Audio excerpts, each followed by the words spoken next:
লক্ষ্মীপুরে প্রায় ২.৫ কোটি টাকার ইয়াবা সহ গ্রেপ্তার ইউপি চেয়ারম্যান মনির হোসেন সজীব ও গ্রাম পুলিশ সদস্য মোহাম্মদ ইব্রাহিমকে বরখাস্তের সুপারিশ করা হয়েছে।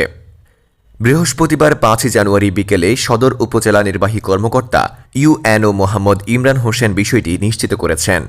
ইউএনও ইমরান হোসেন বলেন, মাদকদ্রব্য আইনে ইউপি সদস্য সজীব ও গ্রাম পুলিশ সদস্য ইব্রাহিমের বিরুদ্ধে মামলা হয়েছে। এই ঘটনাটি ন্যাক্কারজনক। তাদের বরখাস্তের জন্য জেলা প্রশাসক সহ ঊর্ধ্বতন কর্তৃপক্ষের কাছে সুপারিশ করে চিঠি দেওয়া হয়েছে। গ্রেপ্তার মনির সদর উপজেলার চররমণী মোহন ইউনিয়ন পরিষদের ৪ নং ওয়ার্ডের সদস্য ও ইউনিয়ন যুবলীগের যুগ্ম আহ্বায়ক। তিনি লক্ষ্মীপুর জেলা পরিষদের সদস্য ও জেলা আওয়ামী লীগের সদস্য আলমগীর হোসেনের ভাগিনা। এছাড়া ইব্রাহিম একই ইউনিয়নের গ্রাম পুলিশ সদস্য ও আমির ইউনিয়ন যুবলীগের সদস্য।